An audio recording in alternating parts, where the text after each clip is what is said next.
नमस्कार। आज हम उस दौर की पड़ताल करने वाली हैं जब भारत ने एक स्वतंत्र राष्ट्र के रूप में अपनी आंखें खोली। 15 अगस्त 1947 की आधी रात को आज़ादी तो मिली, पर उसके साथ ही मिला एक बिखरा हुआ देश, बंटवारे का दर्द और हाँ, सैकड़ों रियासतों का सवाल भी। ये सिर्फ राजनीतिक चुनौतियां नहीं थी, देखा जाए तो ये भारत के अस्तित्व को गढ़ने की चुनौतियां थीं।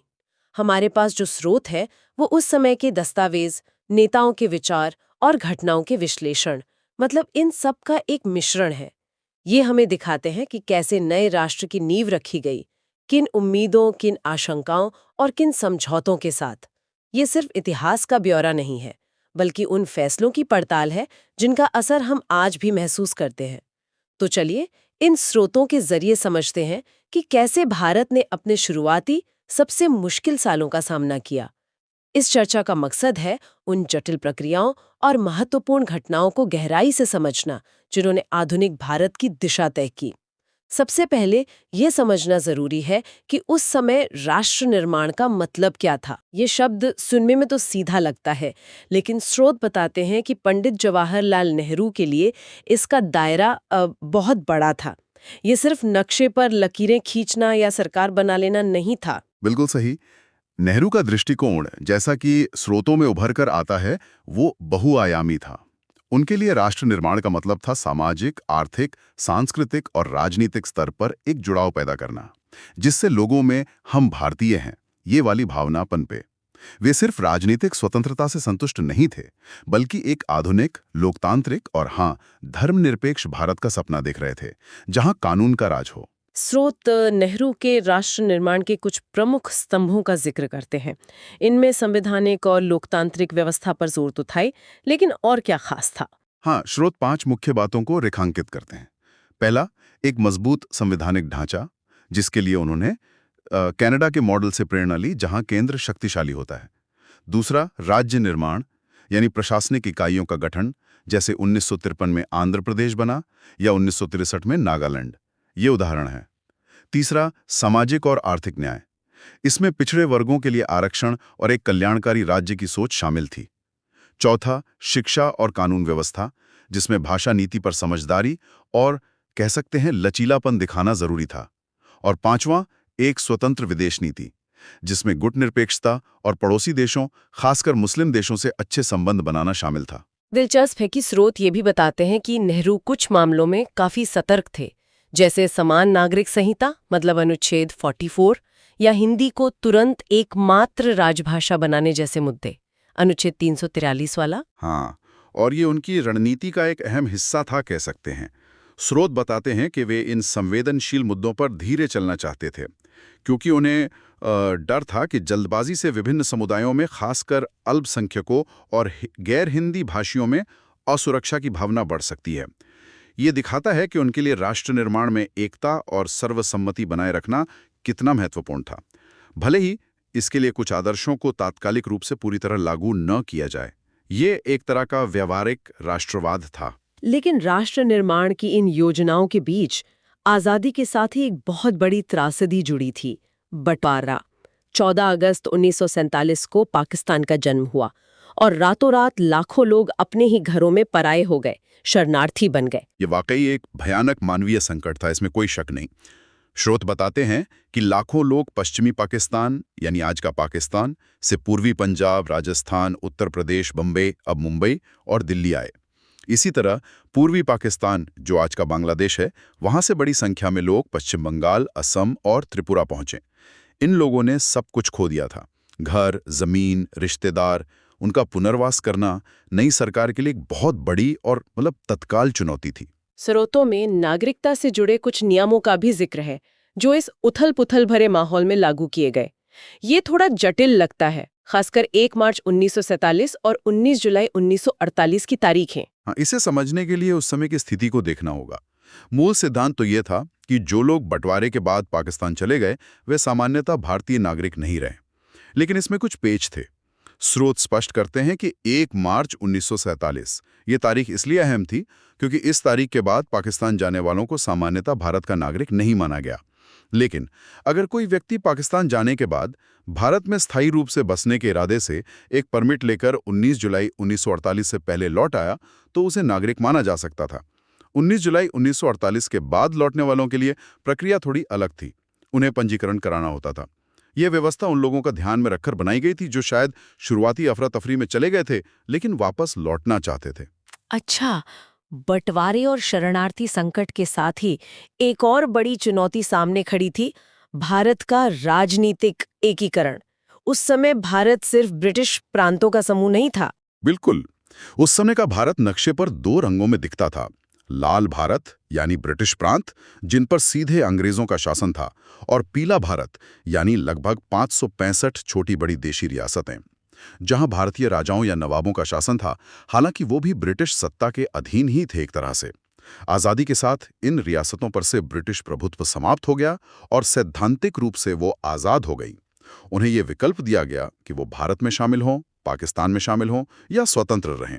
यहीं पर सरदार वल्लभ भाई पटेल की भूमिका महत्वपूर्ण हो जाती है, जिन्हें अक्सर लौह पुरुष कहा जाता है। इन 565 रियासतों को भारत में मिलाना कोई आसान काम नहीं रहा होगा। ये एक असाधारण चुनौती थी, मतलब बहुत बड़ी, और पटेल ने इसे जिस दृढ़ता और कूटनीति से संभाला, वो वाकई काबिल तारीफ है। स्रोत बताते हैं कि गृहमंत्री के रूप में पटेल और उनके सचिव वीपी मेनन ने रियासतों के शासकों से बातचीत की, उन्हें समझाया, मनाया और जहां जरूरी हुआ वहां दबाव भी डाला। रियासतों को उनके आकार, जनसंख्या और भौगोलिक स्थिति के आधार पर वर्गीकृत करने की एक व्यवस्था बनाई गई थी, जिसका जिक्र स्रोत करते हैं। क्या आप इस वर्गीकरण के बारे में थोड़ा और बता सकते हैं? स्रोतों में वर्ग ए, बी, सी, डी का उल्लेख है। हाँ, ये एक प्रशासनिक व्यवस्था थी जो राज्यों के पुनर्गठन से पहले लागू थी। स्रोत के अनुसार वर्ग ए, पार्ट ए, ये पूर्व ब्रिटिश प्रांत थे, जैसे मद्रास, मुंबई, उत्तर प्रदेश। इनमें करीब 216 रियासतों का विलय किया गया। वर्ग बी, पार्ट बी, ये बड़ी रियासतें या रियासतों के समूह थे जिन्हें नए राज्य का दर्जा दिया गया, जैसे हैदराबाद, मैसूर, राजस्थान। राजस्थान में कई राजपूत रियासतें शामिल हुईं। कुछ 275 रियासतों से ये राज्य बने थे। वर्ग सी, पार्ट सी, ये छोटी रियासतें थीं जिन्हें मुख्य आयुक्तों के प्रांत या केंद्र शासित क्षेत्र बनाया गया, जैसे अजमेर, कुर्ग, दिल्ली, हिमाचल प्रदेश। इसमें 61 रियासतें शामिल थीं। वर्ग डी, पार्ट डी, इसमें केवल अंडमान और निकोबार द्वीप समूह को रखा गया था। ये वर्गीकरण दिखाता है कि विलय की प्रक्रिया कितनी जटिल थी और अलग-अलग रियासतों के साथ अलग-अलग तरीके अपनाए गए। पटेल की सफलता इसी में थी कि उन्होंने ज्यादातर रियासतों को शांतिपूर्वक भारत में शामिल होने के लिए मना लिया। ज्यादातर, लेकिन सभी नहीं। यही कहानी और पेचीदा हो जाती है, खासकर कश्मीर, हैदराबाद और मणिपुर जैसी रियासतों के मामले में। कश्मीर का मुद्दा तो आज तक चर्चा में है। सही कहा, कश्मीर का मामला सबसे जटिल था। स्रोत बताते हैं कि वहां के महाराजा हरि सिंह, जो एक हिंदू शासक थे जबकि अधिकांश प्रजा मुस्लिम थी, उन्होंने शुरू में स्वतंत्र रहने का फैसला किया। वे भारत या पाकिस्तान किसी में शामिल नहीं होना चाहते थे। लेकिन अक्टूबर 1947 में पाकिस्तान के समर्थन से कबायली हमलावरों ने कश्मीर पर आक्रमण कर दिया। जब वे श्रीनगर के करीब पहुंचने लगे तो महाराजा ने भारत से सैन्य मदद मांगी, और इसी मदद के बदले विलय पत्र यानी इंस्ट्रूमेंट ऑफ एक्सेशन पर हस्ताक्षर हुए। हाँ, 26 अक्टूबर 1947 को महाराजा हरि सिंह ने विलय पत्र पर हस्ताक्षर किए। स्रोत स्पष्ट करते हैं कि ये विलय पत्र वही मानक दस्तावेज था जिस पर अन्य रियासतों ने हस्ताक्षर किए थे, और ये मुख्य रूप से 3 विषयों, रक्षा, विदेश मामले और संचार को भारत सरकार को सौंपता था। इसके बाद भारतीय सेना कश्मीर भेजी गई। इससे भारत और पाकिस्तान के बीच पहला युद्ध 1947 से 48 छिड़ गया। जब जनवरी 1949 में संयुक्त राष्ट्र के हस्तक्षेप से युद्ध विराम हुआ, तब तक कश्मीर का एक हिस्सा, जिसे पाकिस्तान आज़ाद कश्मीर कहता है, वो पाकिस्तान के नियंत्रण में जा चुका था। और यहीं से अनुच्छेद 370 की कहानी भी शुरू होती है। हाँ, स्रोत बताते हैं कि कश्मीर की विशेष परिस्थितियों को देखते हुए भारतीय संविधान में अनुच्छेद 370 शामिल किया गया, जिसने जम्मू कश्मीर को विशेष स्वायत्तता प्रदान की। बाद में अनुच्छेद 35A भी जोड़ा गया, जो राज्य के स्थायी निवासियों को परिभाषित करता था और उन्हें विशेष अधिकार देता था। अगस्त 2019 में भारत सरकार ने अनुच्छेद 370 के अधिकांश प्रावधानों को समाप्त कर दिया और राज्य को 2 केंद्र शासित प्रदेशों, जम्मू कश्मीर और लद्दाख में पुनर्गठित कर दिया। स्रोत ये भी रेखांकित करते हैं कि कश्मीर विवाद भारत और पाकिस्तान के बीच बाद के युद्धों का भी एक प्रमुख कारण रहा है। 1965-1971 का युद्ध भी अप्रत्यक्ष रूप से, और 1999 का कारगिल संघर्ष। हैदराबाद का मामला भी काफी नाटकीय था। वहां के निजाम भी आजाद रहना चाहते थे। बिल्कुल, हैदराबाद भारत के बीचों बीच स्थित एक बड़ी और समृद्ध रियासत थी। वहां के शासक निजाम उस्मान अली खान दुनिया के सबसे अमीर लोगों में से एक थे, और वो भी स्वतंत्र रहना चाहते थे। स्रोत बताते हैं कि जब रियासत के अंदर भारत में विलय के पक्ष में आंदोलन तेज हुआ, खासकर तेलंगाना क्षेत्र में किसानों का कम्युनिस्ट आंदोलन, तो निजाम की निजी सेना रजाकारों ने क्रूरता से दमन शुरू कर दिया। स्थिति बिगड़ने पर सितंबर 1948 में भारत सरकार ने सैन्य कार्रवाई की, जिसे ऑपरेशन पोलो या पुलिस एक्शन कहा गया। कुछ दिनों की लड़ाई के बाद निजाम की सेना ने आत्मसमर्पण कर दिया और हैदराबाद का भारत में विलय हो गया। और मणिपुर, वहां की स्थिति क्या थी? ये थे, लेकिन आंतरिक स्वायत्ता बनाए रखने की शर्त पर। जून 1948 में मणिपुर में चुनाव हुए और एक संवैधानिक राजतंत्र स्थापित हुआ, जहां महाराजा संवैधानिक प्रमुख थे और एक चुनी हुई विधानसभा थी। हालांकि भारत सरकार मणिपुर के पूर्ण विलय पर जोर दे रही थी। स्रोत बताते हैं कि सितंबर 1949 में शिलोंग में महाराजा पर दबाव डालकर विलय समझौते पर हस्ताक्षर कराए गए, जिसको लेकर मणिपुर में आज भी कुछ वर्गों में मतभेद है। वहां की राज्य कांग्रेस पार्टी विलय के पक्ष में थी, लेकिन अन्य राजनीतिक दल और समूह इसके विरोध में थे। तो रियासतों का विलय एक बड़ी उपलब्धि थी, लेकिन इसके बाद देश के भीतर राज्यों की सीमाओं को तय करने का काम बाकी था, और इसका आधार बना भाषा। हाँ, स्वतंत्रता आंदोलन के दौरान कांग्रेस ने वादा किया था कि आजादी के बाद राज्यों का गठन मुख्य रूप से भाषा के आधार पर किया जाएगा, ताकि प्रशासन और शिक्षा आम लोगों की भाषा में हो सके। लेकिन आजादी और बंटवारे के बाद नेहरू और पटेल जैसे नेता भाषाई राज्यों के तत्काल गठन को लेकर थोड़े आशंकित हो गए। उन्हें डर था कि इससे देश की एकता को खतरा हो सकता है। लेकिन भाषाई राज्यों की मांग तो जोर पकड़ रही थी, खासकर दक्षिण भारत में। बिल्कुल, सबसे जोरदार आंदोलन मद्रास प्रांत के तेलुगु भाषी इलाकों में हुआ, जो अपने लिए अलग राज्य आंध्र की मांग कर रहे थे। जब पोट्टी श्रीरामुलु नामक एक गांधीवादी नेता इस मांग के लिए आमरण अनशन करते हुए शहीद हो गए, तो हिंसा भड़क उठी। स्रोत बताते हैं कि इस दबाव में सरकार को झुकना पड़ा, और अक्टूबर 1953 में आंध्र प्रदेश भाषा के आधार पर बनने वाला पहला राज्य बना। और इसी घटना ने राज्य पुनर्गठन आयोग का रास्ता खोला। सही कहा। आंध्र के गठन के बाद अन्य भाषाई समूहों की मांगें भी तेज हो गईं। इसलिए दिसंबर 1953 में केंद्र सरकार ने राज्य पुनर्गठन आयोग, स्टेट्स रीऑर्गेनाइजेशन कमीशन (SRC) का गठन किया, जिसके अध्यक्ष जस्टिस फजल अली थे और सदस्य थे KM पणिक्कर और HN कुंजूरू।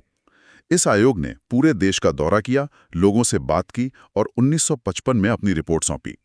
स्रोत बताते हैं कि आयोग ने माना कि राज्यों के पुनर्गठन में भाषा एक महत्वपूर्ण आधार होना चाहिए, लेकिन केवल भाषा ही एकमात्र आधार नहीं हो सकता।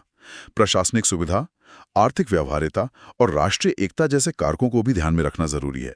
इस आयोग की सिफारिशों पर ही 1956 का राज्य पुनर्गठन अधिनियम आधारित था। हाँ, आयोग की रिपोर्ट के आधार पर 1956 में राज्य पुनर्गठन अधिनियम पारित किया गया और 1 नवंबर 1956 से इसे लागू किया गया।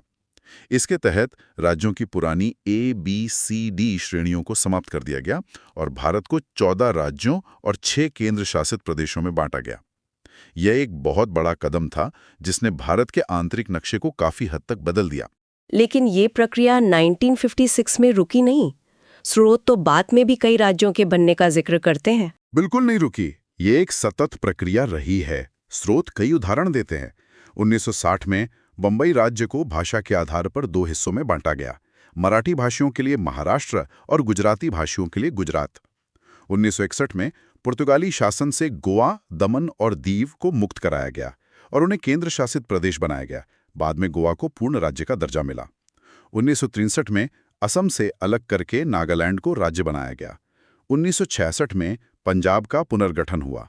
पंजाबी भाषी क्षेत्रों को पंजाब राज्य मिला, हिंदी भाषी क्षेत्रों को हरियाणा राज्य बनाया गया और पहाड़ी क्षेत्रों को हिमाचल प्रदेश में मिला दिया गया।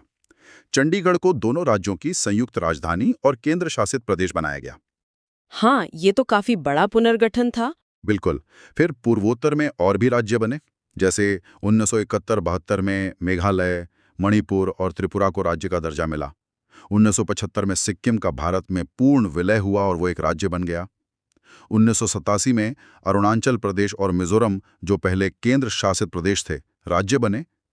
2000 में 3 नए राज्य बने, मध्य प्रदेश से छत्तीसगढ़, उत्तर प्रदेश से उत्तरांचल, जिसे पहले उत्तरांचल कहते थे, और बिहार से झारखंड।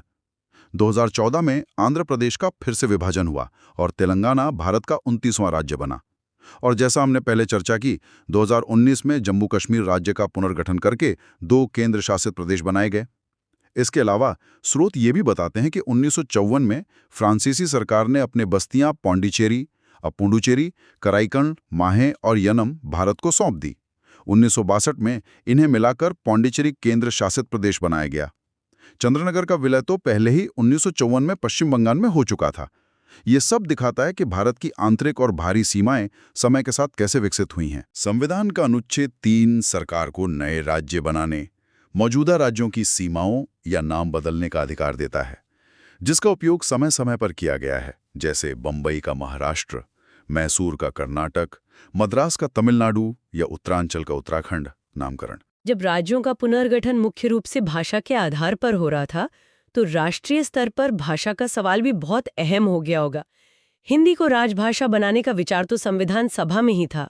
हाँ, ये एक बहुत ही संवेदनशील और कह सकते हैं विवादास्पद मुद्दा रहा है। संविधान के अनुच्छेद 343 में यह प्रावधान किया गया था कि देवनागरी लिपि में लिखी हिंदी संघ की राजभाषा होगी और अंग्रेजी का प्रयोग सरकारी कामकाज में संविधान लागू होने के 15 साल यानी 1965 तक जारी रहेगा।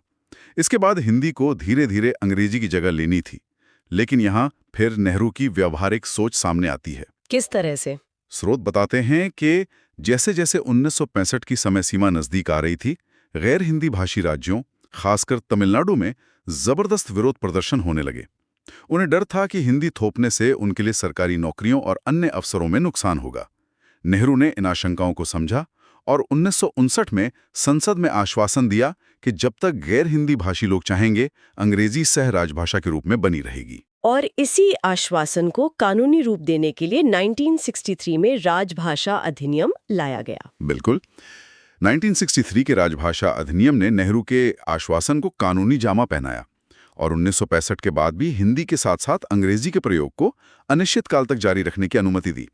बाद में 1967 में इसमें संशोधन करके इसे और मजबूत किया गया। आज स्थिति ये है कि हिंदी भारत की राजभाषा है और अंग्रेजी सह राजभाषा। स्रोत ये भी बताते हैं कि संविधान की 8वीं अनुसूची में अब 22 भाषाएं शामिल हैं, जिन्हें अनुसूचित भाषा का दर्जा प्राप्त है।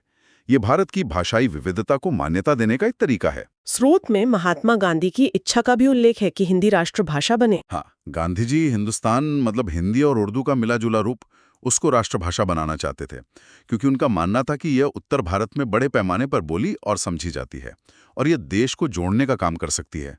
लेकिन दक्षिण और पूर्वी भारत के विरोध के कारण ये संभव नहीं हो पाया। ये दिखाता है कि विविधता में एकता के सिद्धांत को जमीन पर उतारना कितना चुनौतीपूर्ण है, खासकर भाषा जैसे भावनात्मक मुद्दे पर। इन तमाम चुनौतियों को देखते हुए बंटवारे का घाव, 500 से ज्यादा रियासतों को एक करना, देश के भीतर राज्यों को भाषा के आधार पर फिर से गणना और भाषा नीति पर संतुलन साधना, ये कहना गलत नहीं होगा कि भारत का शुरुआती सफर बेहद कठिन था। निश्चित रूप से ये एक ऐसा दौर था जब भारत का भविष्य दांव पर लगा था। स्रोत हमें यही दिखाते हैं कि राष्ट्र निर्माण केवल नक्शे बनाने या कानून लिखने तक सीमित नहीं था। ये लोगों की भावनाओं, पहचानों और आकांक्षाओं को समझने और उन्हें एक राष्ट्रीय ढांचे में समेटने की एक निरंतर कोशिश थी। नेहरू का व्यापक दृष्टिकोण और पटेल की संगठनात्मक क्षमता इस प्रक्रिया में निस्संदेह महत्वपूर्ण साबित हुई, लेकिन साथ ही कई क्षेत्रीय नेताओं और आम लोगों के आंदोलनों ने भी इसे दिशा दी।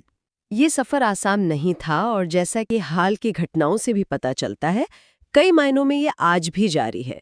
स्रोत हमें याद दिलाते हैं कि राष्ट्र निर्माण कोई एक बार की घटना नहीं, बल्कि एक सतत चलने वाली प्रक्रिया है। इसमें हमेशा संतुलन साधना पड़ता है, एकता और विविधता के बीच, केंद्र और राज्यों के अधिकारों के बीच, विकास और पहचान के बीच, विभिन्न समुदायों की उम्मीदों के बीच। और ये संतुलन साधना हमेशा आसान नहीं होता। इसमें टकराव भी होते हैं, असहमतियां भी होती हैं। लेकिन भारतीय लोकतंत्र की खूबी यही रही है कि उसने इन तनावों को बातचीत, समझौते और संवैधानिक दायरे में हल करने की कोशिश की है। भले ही ये प्रक्रिया कभी-कभी धीमी और जटिल लगती हो। और जाते जाते श्रोताओं के लिए एक विचार, आज जब हम भारत को देखते हैं तो क्या हमें इन शुरुआती चुनौतियों की छाया आज की राजनीति और समाज पर दिखाई देती है? रियासतों की विलय से जुड़े मुद्दे, भाषाई राज्यों की मांगें या केंद्र राज्य संबंधों का तनाव, क्या ये सब उसी कहानी की कड़ियां हैं जो 1947 में शुरू हुई थीं? और विविधता में एकता का जो आदर्श उस समय स्थापित करने की कोशिश की गई, वो आज कितना प्रासंगिक और कितना चुनौतीपूर्ण है, इस पर जरूर सोचिएगा।